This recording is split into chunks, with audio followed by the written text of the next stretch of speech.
like to welcome you to the Modus Create CONNECTpreneur Masterclass on product development.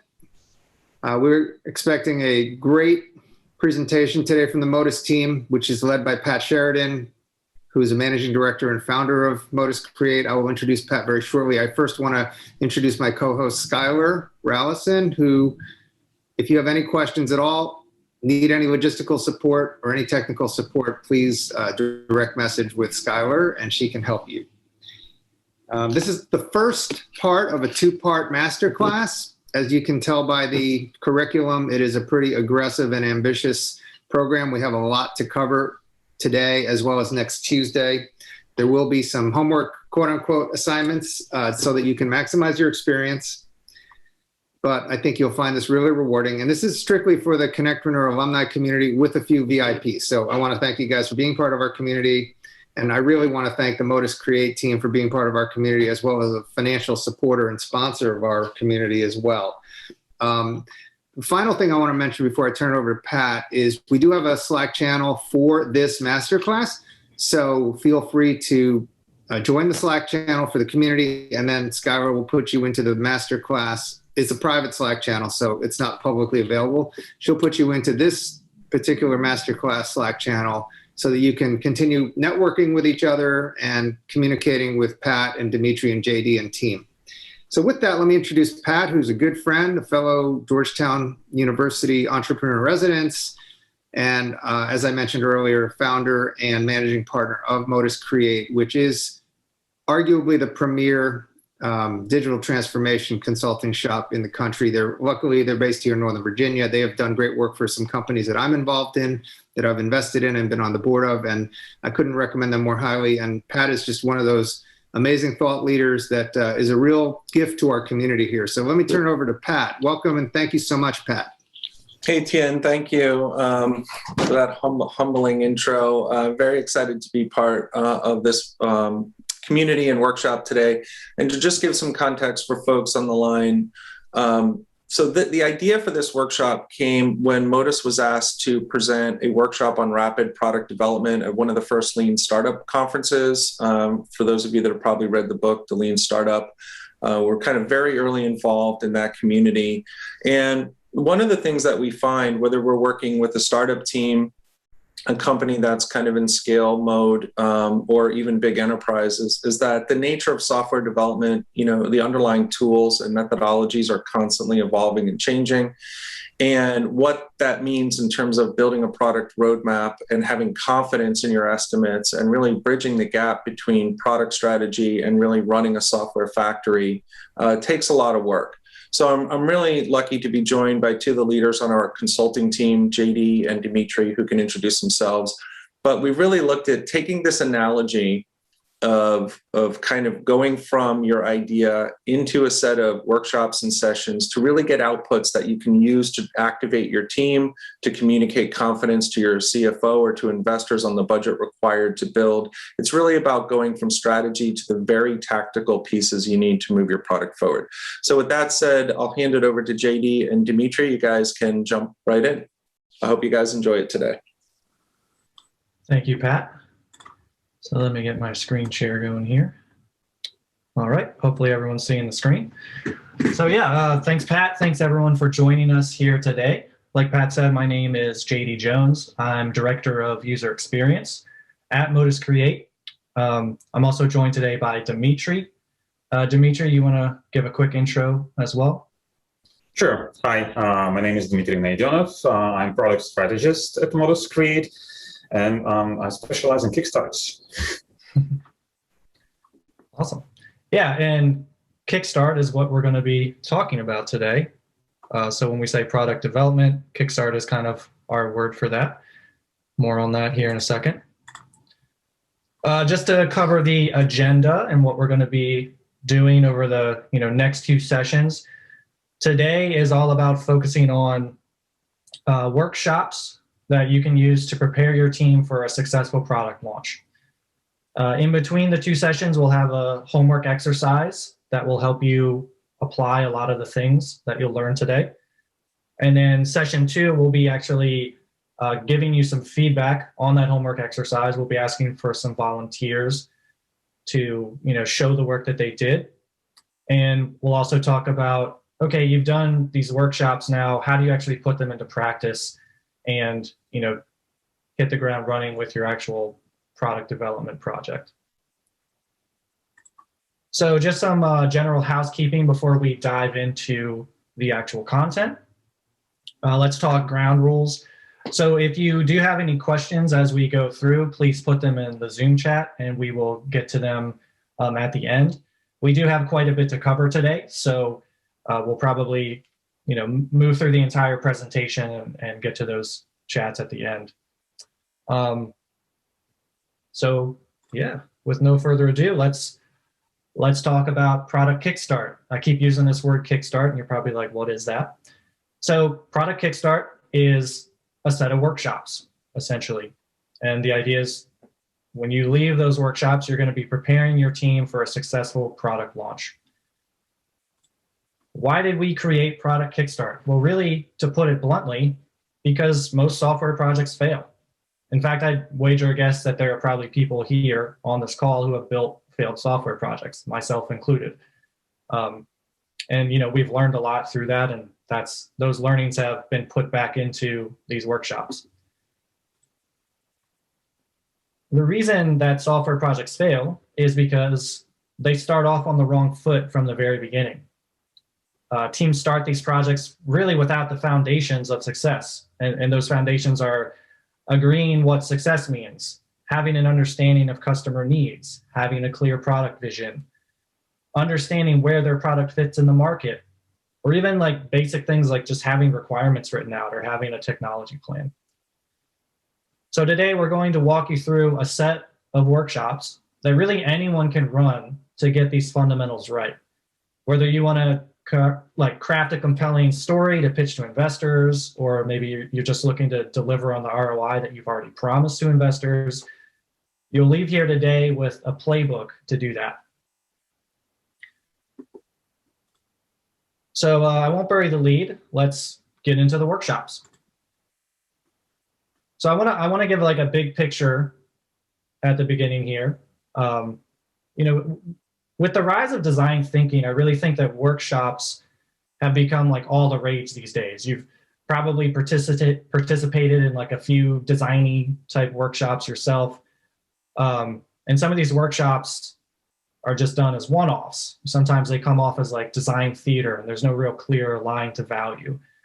But we've been refining these workshops over the past 10 years, and we've run them with dozens of clients. And the idea is that each workshop does have a very specific purpose, and it ties into the workshops that come after it. Because essentially, as you can see on this slide, Product Kickstart is an exercise in narrowing. We start really big picture with a lot of ideas and gradually narrow down for both the problem space and the solution space, which you'll hear me talk about more. We start by understanding the problem. We like to say that it's more important to fall in love with the problem than it is to fall in love with the solution. So step one there is to just get on the same page about what customer needs our product is going to meet, right? So we do that with our personas workshop.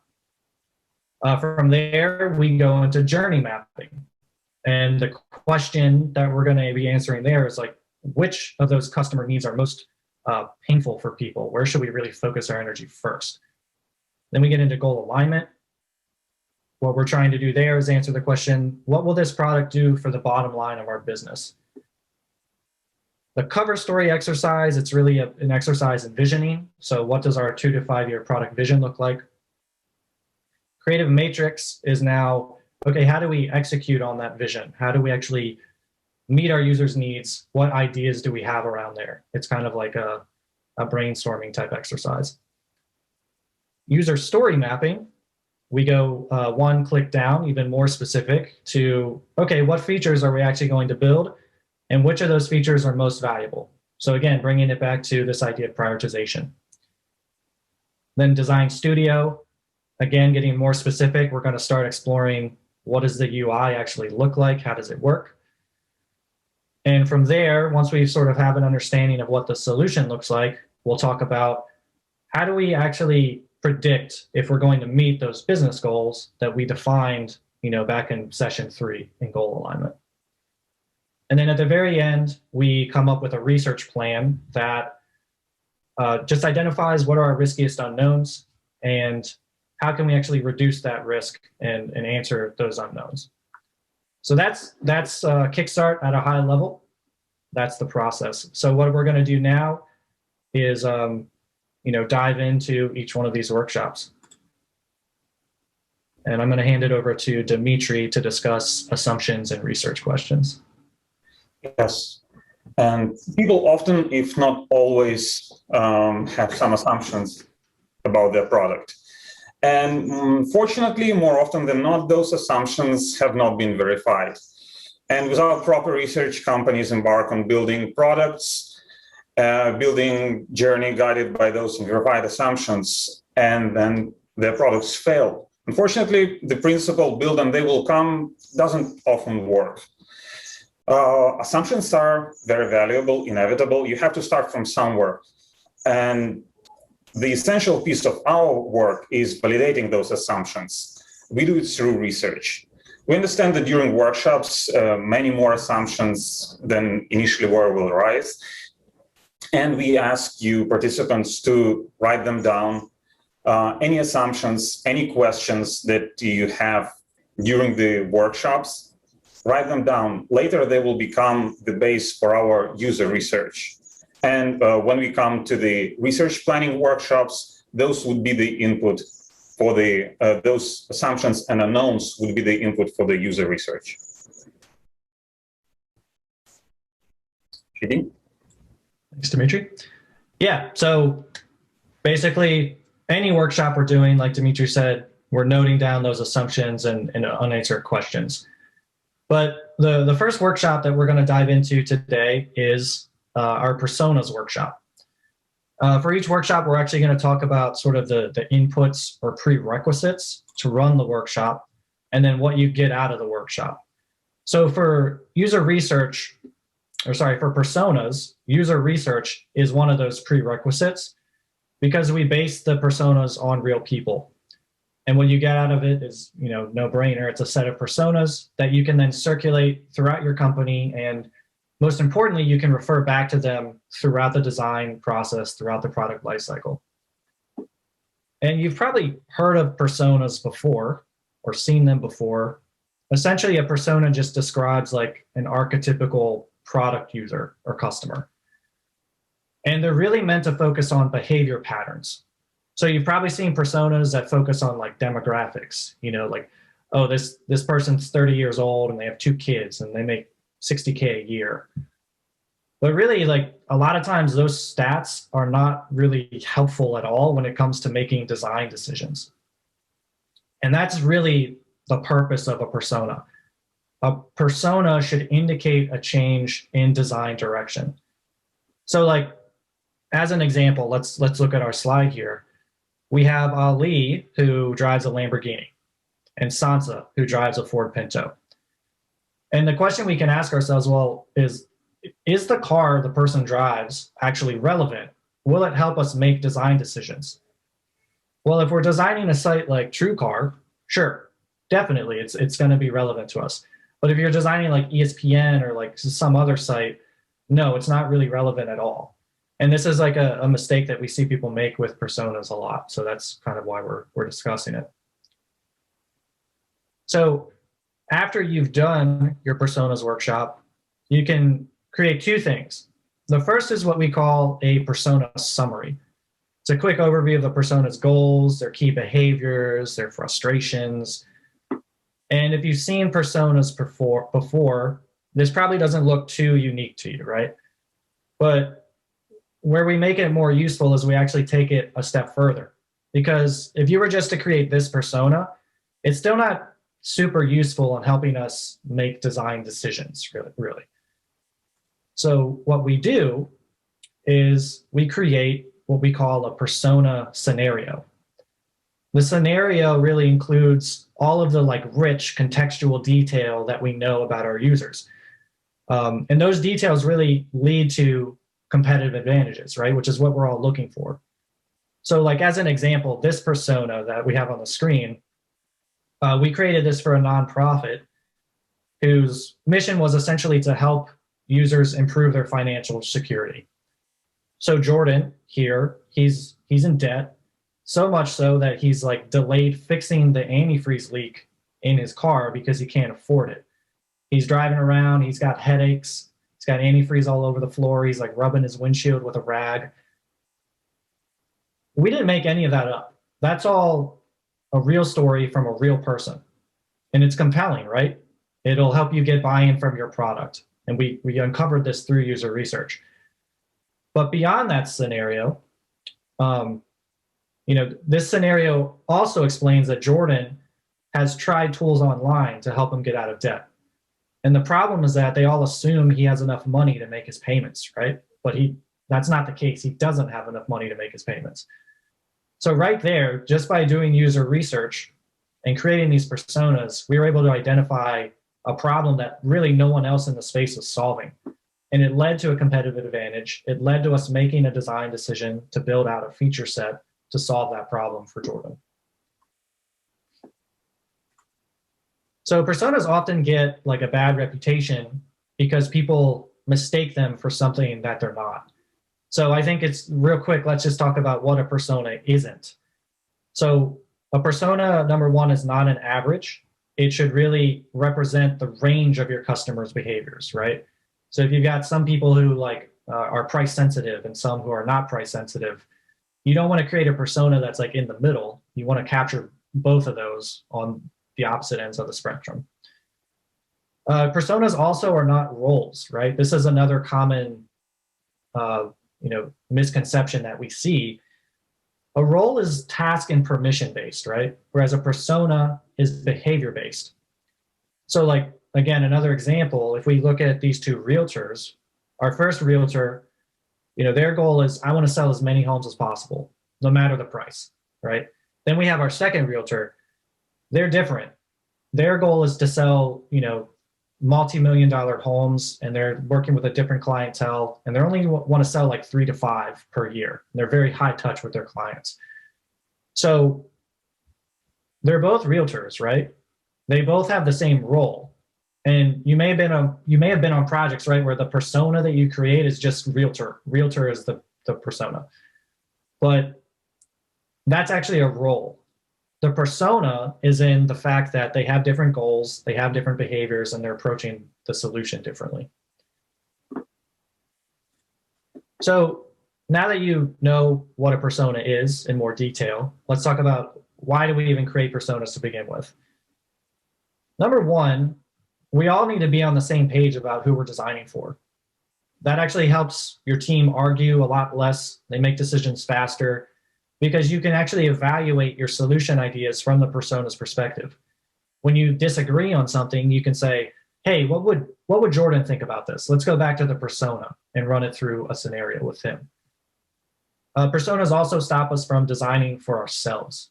This is a trap that we see companies falling into all the time. People say, well, I would expect it to work this way. But we need to remember that we're not our users. If I had $1 for every time a real user interpreted something differently than how I do, I'd be very rich. It happens all the time. Like, every person's background and experience is different, and people carry those with them, and they apply them to any experience that they're going to, go through. So that's personas. We also have what we call proto personas. We talked about how user research is a prereq for real personas. So what do you do if you have no user research? If you don't have time to do it or no budget?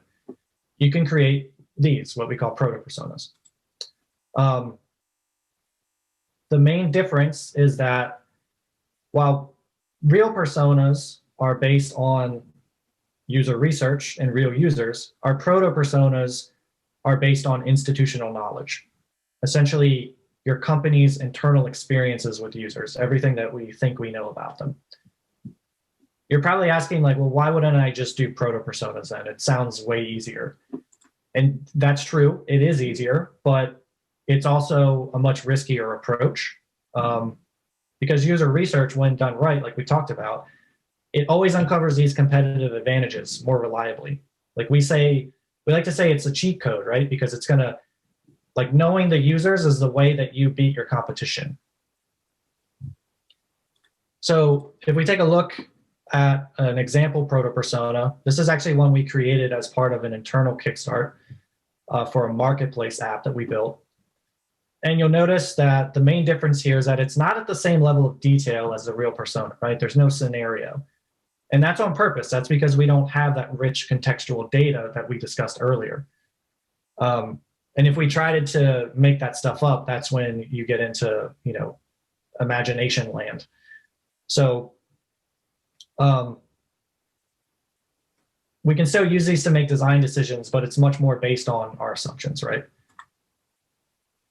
So why create these? Like I said before, mainly they're useful when time is limited. You're strapped for time and you just need something to base your decisions on.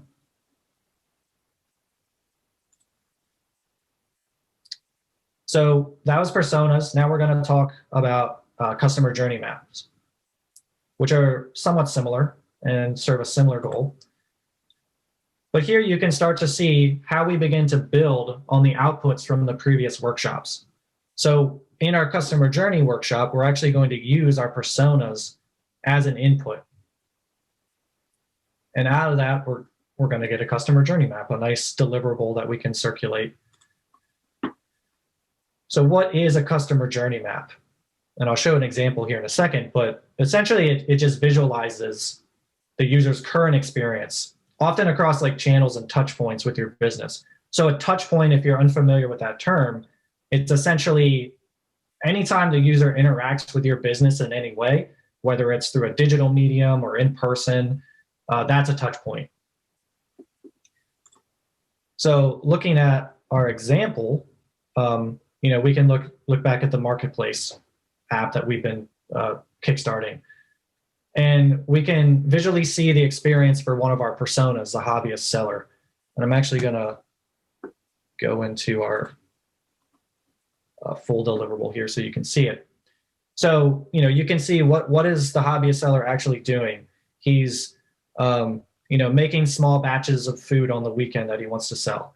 He does some like hobbyist branding, and then he tries distributing the food by basically bringing it everywhere he goes with him. And then from there, we can see what he's thinking and feeling. And this is really where we start to drill in on like the pain points of the experience and where we can improve. So like, for example, he says, oh, I really love to make honey, but I have too much of it and I don't really know what to do with it. I'd love it if I could, make some extra income off of this. So right there is one of our main opportunities for this product. And if we look at the bottom here, it says provide sellers a way to distribute even these small amounts of product without a huge time investment. So that's kind of the idea, is like you can see throughout this journey map, where are the biggest opportunities and where should we be focusing our attention and our resources. Let me get back into present mode here.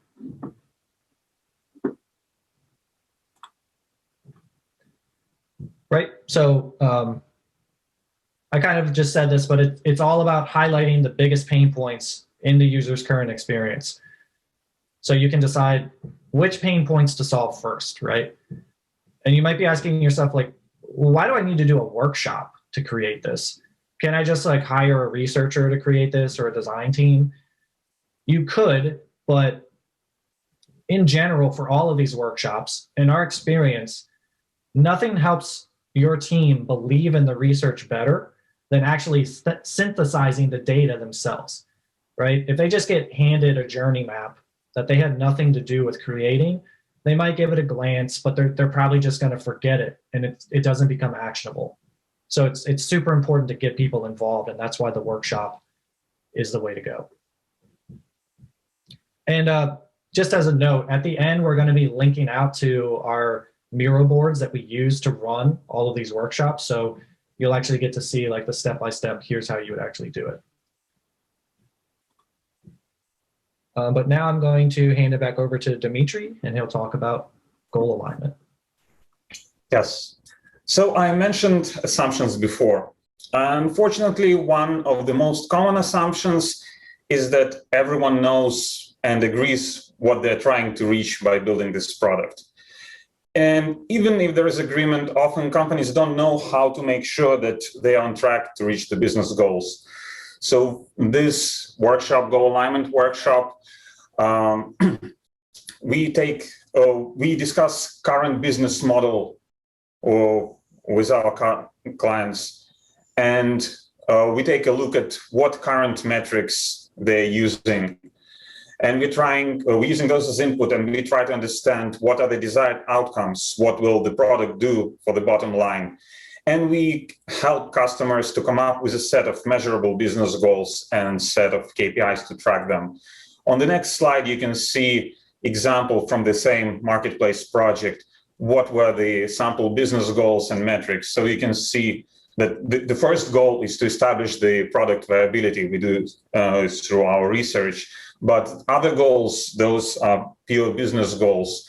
They are all growth and revenue and retention goals to reach certain numbers by certain dates. And this involves homework from participants. We do a lot of work for you, but some things you should do, like establish the targets, establish the deadlines, and then everything goes into the deliverables, into those metric goals.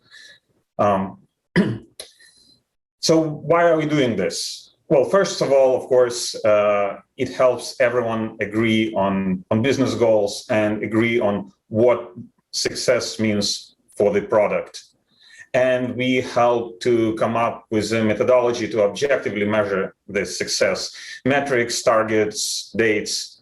And finally, also very important for all people outside of business to see that and think that the product is not just about users and not just about their area of expertise. It's more than technology. It's also about business, and everyone could get an understanding of that.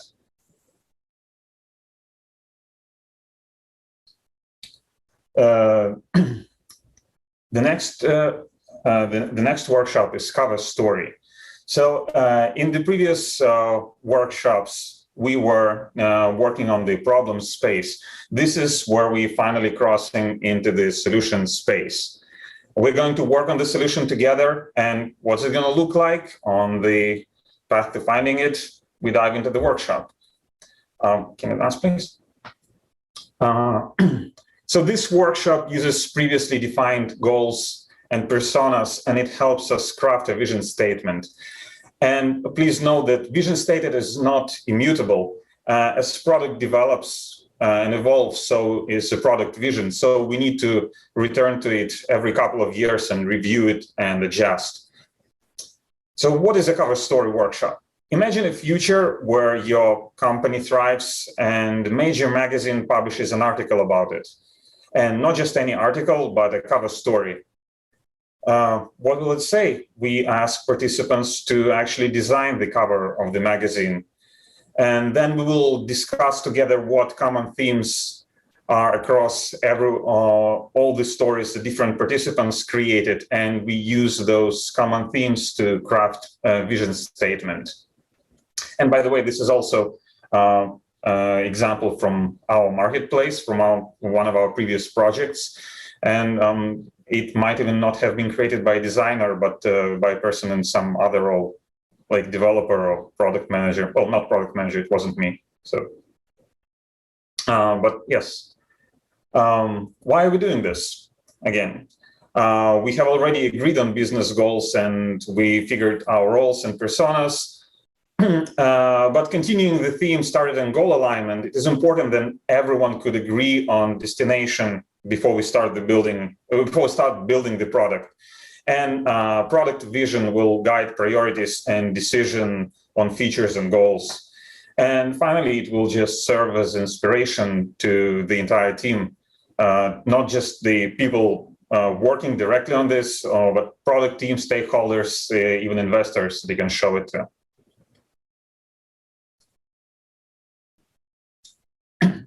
The next workshop in our Kickstart is Creative Metrics.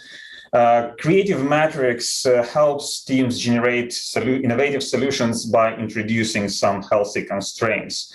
Rather than ask people to think in the realms of any idea possible, Creative Metrics asks people to think of ideas that use specific enablers to solve a specific problem. For example, how can we solve the specific problem using just logistics channel? Or, for example, how can we solve these problems for wearables? This will probably be two different problems, but you get the idea. The problems we are looking, they come from the personas workshop. The problems we are looking, they come from the personas workshop. And we also need to decide in advance what will be the enablers, and they would be specific to your business and specific to your product. This can be different types of devices or different channels or whatever else acts as enabler in your line of business, or it can be a mix of them all.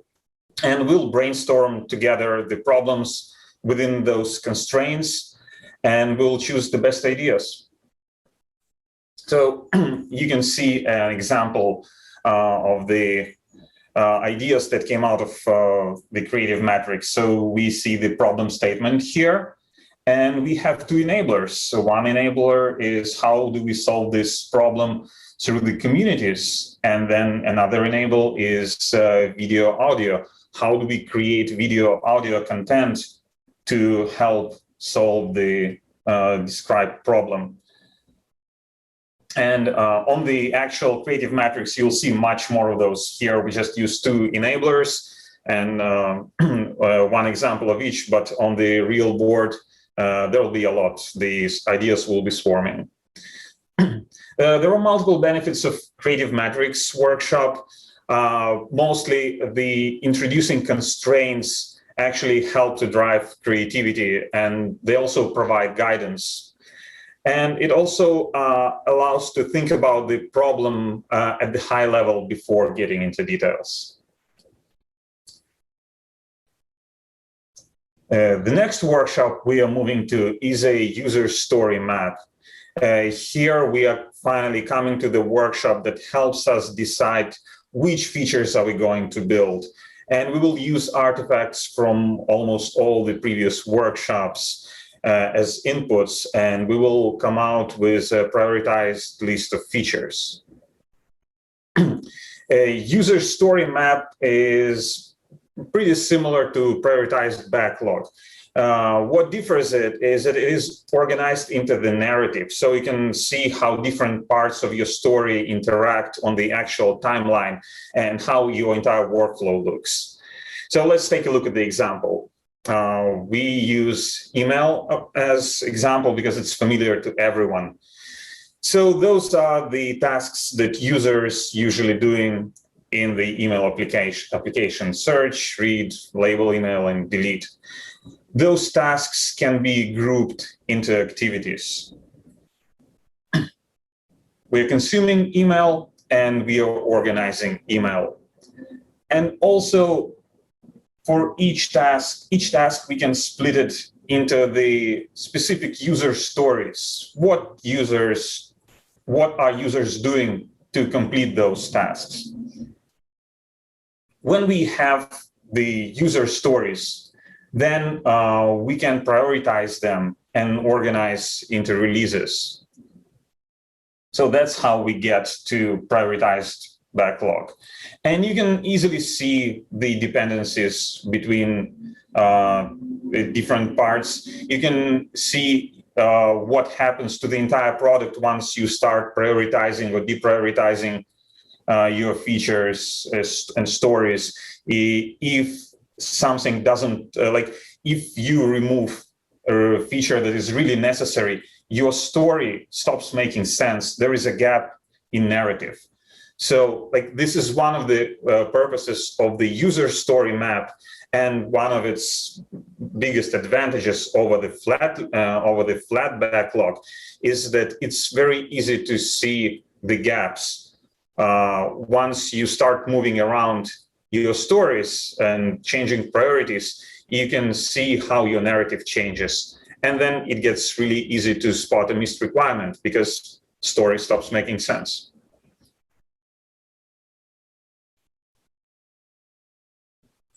Over to you, JD. Yep. Thanks, Dimitri. So I'm going to talk about Design Studio now. This is really where we start to get into the details of the product, right? Dimitri referred to this earlier. With user story mapping, from there we're getting even more detailed, and we're thinking about how is a user interface actually going to work? How will users flow through the product? And we're using almost everything we've done so far as an input to this workshop. We're referring back to our personas, so we remember their pain points. We're looking back at our high-level ideas from Creative Matrix so that we can start to make them visual. And we're also looking at the user story map that Dimitri just referred to so that we can start with designing the highest priority flows and features. And then what we get out of this is a set of hand-sketched storyboards that will then eventually transform into like a prototype that we'll put in front of users to get feedback. So what exactly is a design studio, though? Essentially, we take participants through a very structured process to explore the product visually, right? What does it look like? How does it work? We start very high level. We create a lot of variations of different ideas. Start with the notes, right? Just writing down textual ideas, and then we move to like rough sketches, and then we do an exercise called Crazy Eights, which is where you're going for like lots of different variations for the same idea. Eventually, we narrow down to our favorite ideas and turn them into what we call a storyboard, which you can kind of think of as like a comic strip. It's like 3 pages of like user does this and sees this, then they do this and see this on the screen. And you can see some examples here from the internal Kickstart that we ran of just some like really rough, quick, dirty sketches we did. Why do we do a design studio, right? Why not just have a designer go and do this on their own? Well, we really want to get these different people involved in the design studio because we've seen that by including like really diverse perspectives in the design process, that we actually create better ideas.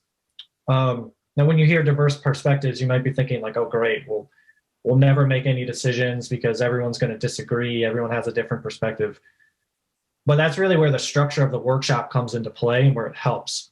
It helps us make decisions quickly through like basically like a quasi-democratic process where you're voting, but the decider on your team can overrule the votes that they want.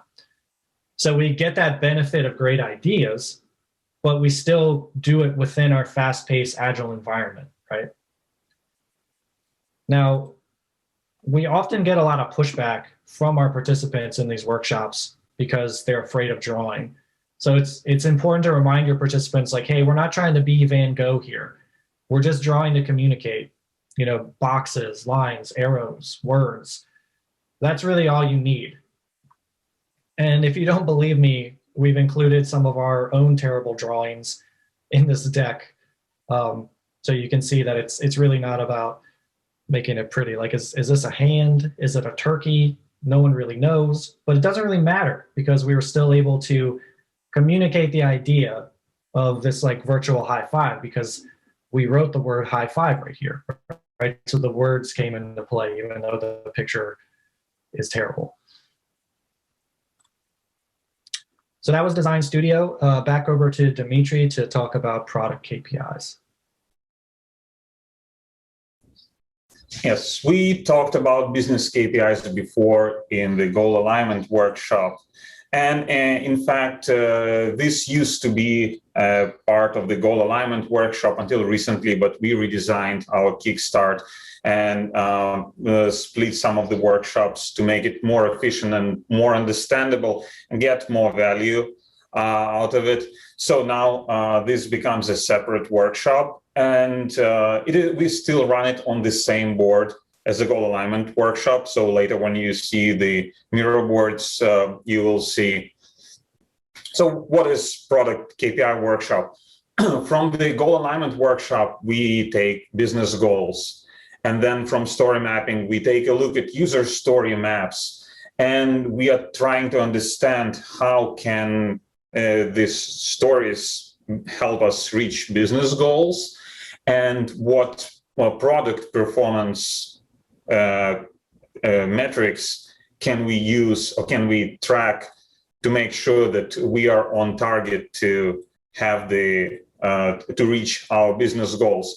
And at the end, we are producing measurable KPIs, something that we can then put into tools like Panda or Mixpanel, so we can actually track the performance of the product in a dashboard. And if you take a look at this example, so we have business health metrics that are revenue, cost, and retention, and we are creating product KPIs. For example, let's say we are tracking conversions, and we see that if our conversions are falling, then we are likely not to meet the revenue goal. And you could see, you can actually track those in the Mixpanel dashboard, something that is easy to track. So those are the KPIs, product engagement KPIs, that we are figuring out in this workshop. And why we're doing this workshop, why business alignment is not enough, is because product KPIs, they allow us to objectively define success, and they help us notice if we are whether we are on track or if we are off track, and to correct course in time. Over to you, GD. Yep, and just to expound on that a bit, like you may have all heard of this idea of like leading indicators and lagging indicators. You know, the business health metrics of like revenue, cost, and retention, those are always going to be lagging indicators. And if something is off there, it's going to be too late for you to fix it, right? So that's really the point of these product KPIs, is like if you see your conversion rate tanking, you don't need to wait until like a month later to figure out like, oh, we didn't make the revenue we needed to make this month. You can start to fix that proactively ahead of time. But yeah, so we're on to our last workshop here.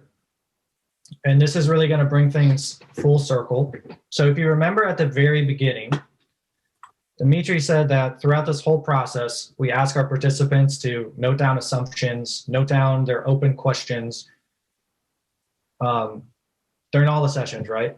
And these come into play during our research planning. So what is a research plan? It's pretty straightforward. It's a plan to answer those unanswered questions and to test our assumptions, right? And when I say questions, I'm not saying like these are the questions that you're going to ask in an interview. It's more high level, like just something you don't know that you want to know. Like, for example, you might want to know, will people actually pay money for this product, right? You wouldn't then go and ask that question in an interview, because that's a super biased question. Everyone's going to say, well, not everyone, but people there's no risk to them saying yes, right? So it's going to bias your data that you get back, and you could go down the completely wrong path.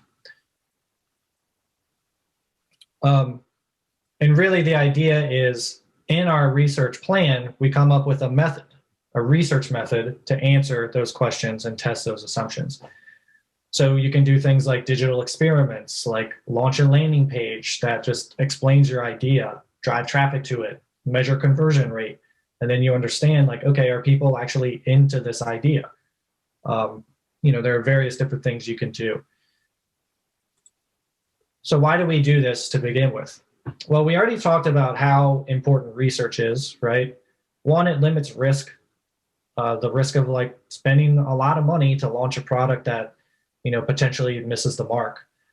And it's also going to help us uncover those competitive advantages, because just to reiterate, you're going to understand your users better than your competitors do. That said, if research is not like targeted or prioritized, it can lead you down a rabbit hole, and you know, you just end up doing like months of research and you're not really getting the value that you're looking for. So like with many of our other workshops, this workshop is again an exercise in prioritization to understand, you know, which of these assumptions are riskiest to us, which of the questions are riskiest if we don't answer them. And you can kind of see in these graphs, like, with research, your risk of wasting time and money over time goes down like very fast. Whereas if you don't do any research, you're shouldering all of that risk throughout the entire product development lifecycle, and you really don't find out if it's going to work until the very end. So that's just an example. So we've gone through all of the workshops at this point at a high level. You kind of hopefully understand what each one is and why to do it. But to be successful, you do need to sweat the details. No matter how structured your workshop is, if you don't get the logistics right from the beginning, you're going to set yourself up for failure. So there are kind of like 4 key things that we want to remember here. Number 1, it's super important to invite the right people, and I'll speak more to that on the next slide, or give you some resources around that on the next slide. Along those same lines, it's important to keep the workshop small. We like to aim for less than 10 people. Any more than that, and like it can just become unruly to like keep everyone on track. Now, if you have a lot of people who want to attend the workshop, one thing that we've done in the past is like we'll sort of identify or designate a representative from different groups within the company or like different lines of business to make sure that everyone has representation in the workshop. Number 3 here, it's really important to schedule enough time. We have some recommendations on the next slide around how much time to schedule, but in general, the number of people that are in the workshop will affect how much time you need, because a lot of these workshops follow a pattern of like, okay, we're going to brainstorm ideas, and then everyone will present their ideas, and then we vote on them. So, it goes without saying, the more people you have, the longer it takes to present your ideas, the more discussion you're going to have. And last, we just recommend that you build in breaks into the workshops, especially if you're doing these over a video conference. Zoom fatigue is definitely a real thing. We've been running these remote, for the past year.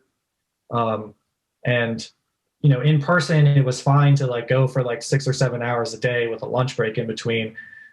But on Zoom, it's a whole different ball game. Like your participants will start to check out. So, we aim for like 4 hours of workshops max in a day.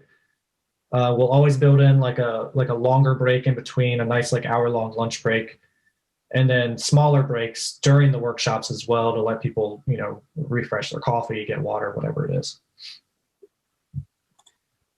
So this might end up being the most valuable slide in this entire deck.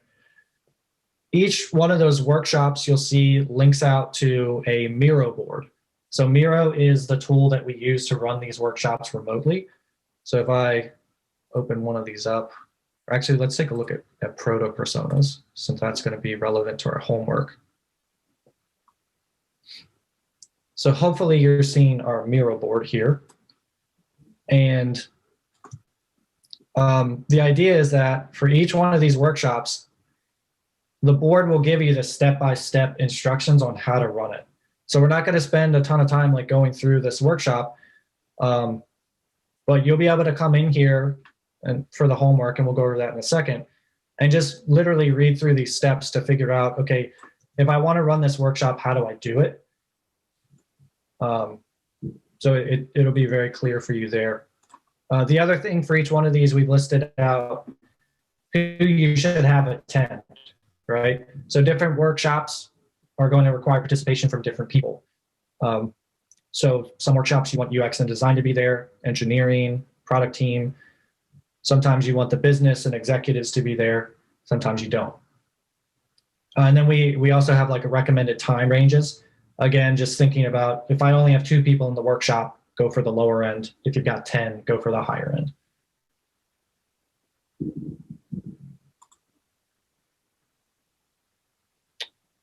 All right. And for the homework, I'm going to pass it back over to Dimitri, and he'll walk you through an exercise that we think you all can do that will be valuable and that we'll take into the next session. Yes.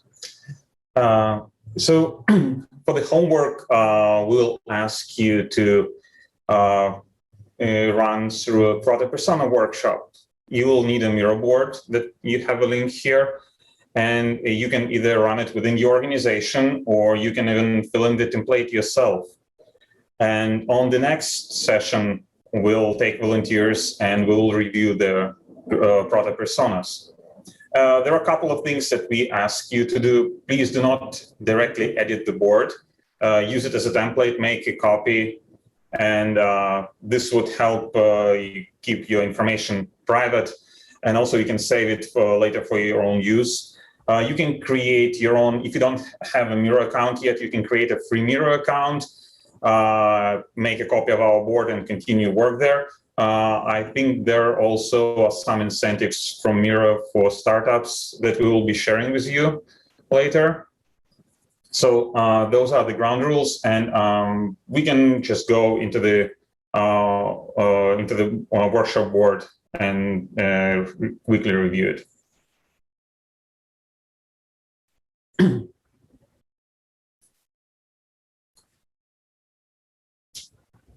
So you will start from filling out the template about the persona. And you will enter the role and create a name for the persona. And then you'll write down what you know about that person. And please remember only the relevant information, as well as JD described in the example when we was talking about personas. And then we are running through the exercise. So first of all, you're describing a goal. What is this persona trying to accomplish? And what happens if they do not achieve their goal? And now we will ask you to run through the exercise, which is in product management called 5 Whys. So you're writing down the obstacles and you're drilling down into the problem. So you are saying that this is what preventing me from reaching my goal, but why is it preventing me? So, for example, I don't, Zoom is a wrong tool for me, but why is Zoom is a wrong tool for me? Because I can't stand video calls. And then you're trying to answer why. Why can't I stand video calls? Because I always had bad experience with video calls. Why did you have bad experience with video calls? Because the connection was always breaking. Why the connection was always breaking? And so on. You drill down. Usually 5 questions are enough to answer, to get to the root cause of the problem. But you are taking each previous statement as a new problem and trying to answer, why are you having this problem? And then once you get to the root problem, this is the problem that you're trying to solve. And that's how you create personas. Then you're figuring out what is common, what are common properties of those personas, what are they struggling with, what are their pain points, and that goes into persona description. And that's what we're going to review next time. Oh, sorry, but of course there is more, because everything that you create here, this is a Proto persona. This is not based on the actual user data. So those are assumptions. So what you will have to do later is, like, everything that you, like every statement that you have created, you will need to describe your confidence in this. So we created some helpful stickers that you just put on every statement that you said. And this is how confident you are in what you just said. And that will help you also to craft a Proto persona and to make sure that it is as close as possible to the real world persona having real world problems. JD, did I miss anything? No, very thorough. Covered it all. Okay. Do we want to open it up to some Q&A in case people have questions about the homework or about anything that you guys have covered? I know we're running low on time here. We do want to respect everybody's schedule. Yeah, I think we can do that. This is really the last slide, just to talk about what we're going to do next session. Oh, okay. So like we said, we're going to take volunteers to share their personas and get feedback from us, get feedback from the group. And then we're going to talk about how do we put all of this stuff that we talked about today into practice. What do we do with the goals and KPIs? Doing like a competitive analysis. How do we create the prototype and test it? Stuff like that. So, the workshops are only part of it. Usually after that, there's a lot more work that needs to be done. But yeah, I think we can open it up for Q&A. Super quick, simple question. Thank you all of you guys for presenting. My quick, simple question is, can you just quickly show us how you copy and paste this into a new Miro board for people who are new Miro users, including myself? Yeah, sure. So when you get into the Miro board, you should be able to just select everything and just copy it and paste it into a new board. Okay. That's one way. There is even faster way. If you click on the name on the Modus product create, there's a duplicate. Oh, okay. That's very hidden. I didn't know that was there. Well, yeah, that's the power user way to do it.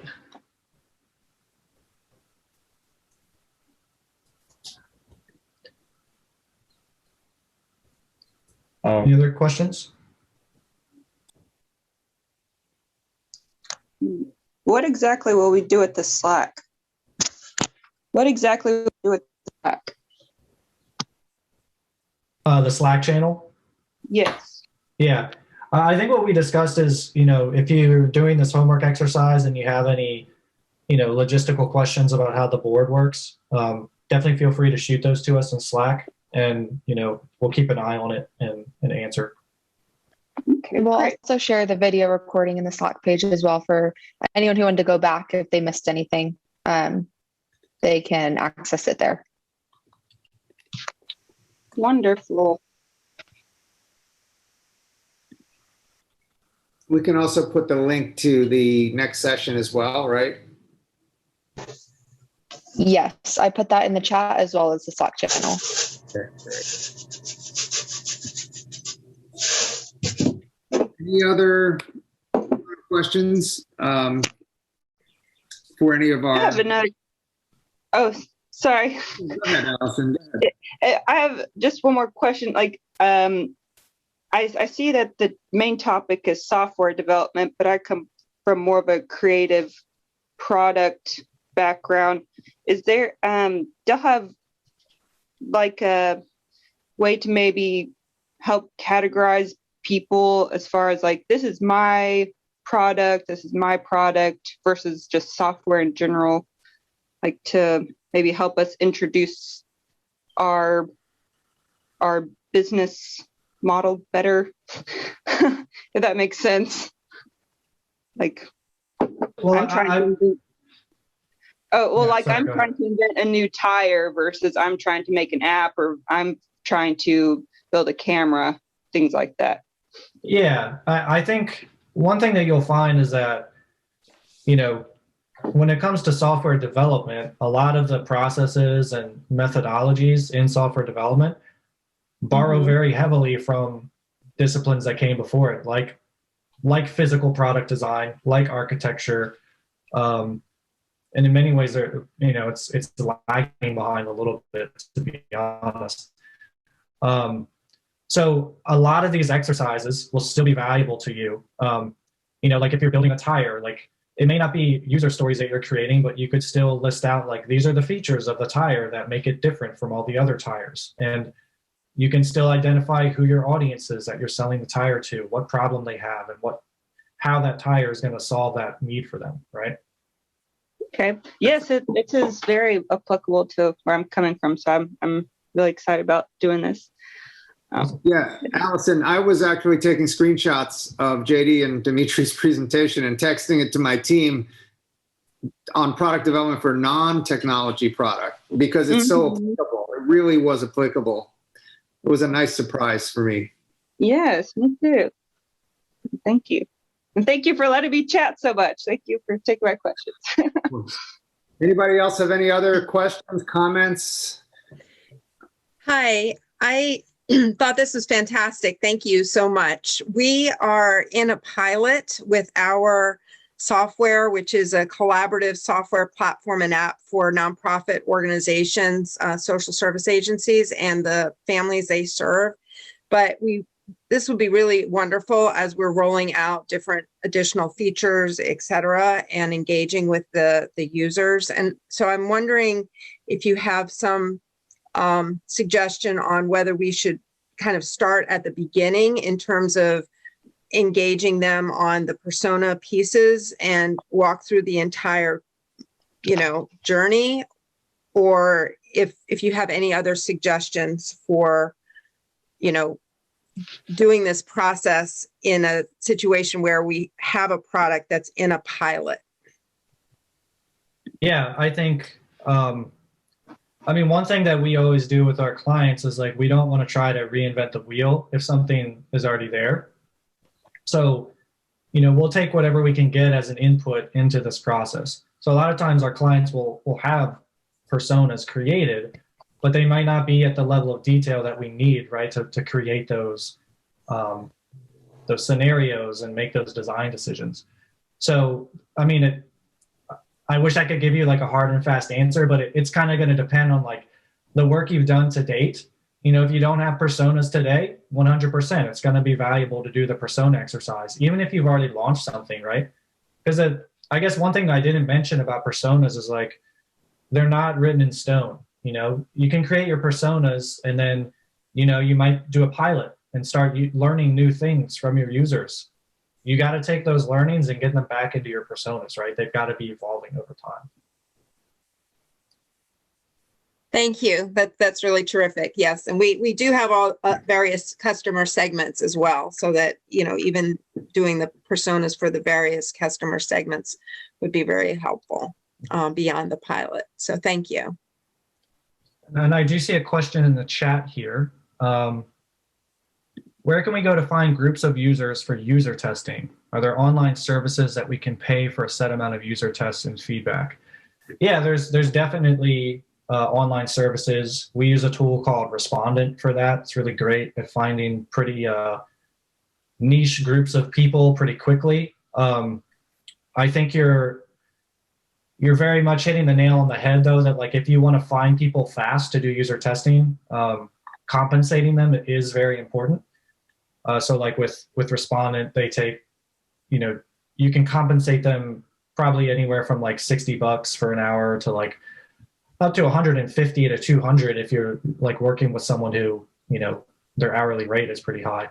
So, but yeah, there are tools out there. There's also tools like usertesting.com. They have, a panel that they can recruit from for you.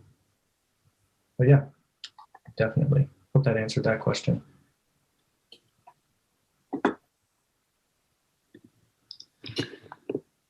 Any other questions before we wrap?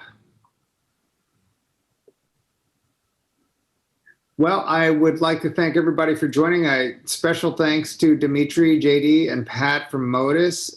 They are all on the Slack channel. If you have any questions, feel free to private message them or put it into the channel so we can all learn from each other. Hope you will absorb all this information. It was a lot, and do the homework. And we'll see you on next Tuesday, same time at 11:30 Eastern a.m. And thank you so much. Pat, did you have any other closing remarks? No, just making sure, don't be intimidated by the homework, right? We're here to help. The idea, like JD said, is this work is never done, right? So just think of it as a starting point and it's a technique to just get better communication flowing with your team internally and your customers. So it's not about, you're not getting graded at the end, right? It's about codifying those learnings, getting to the great idea. So really appreciate everyone sticking with us for this full hour. Thank you. Thank you, guys. And we will circulate the deck and the recording in an email as well as on the Slack channel. So enjoy the day and thank you. And we'll see you next Tuesday.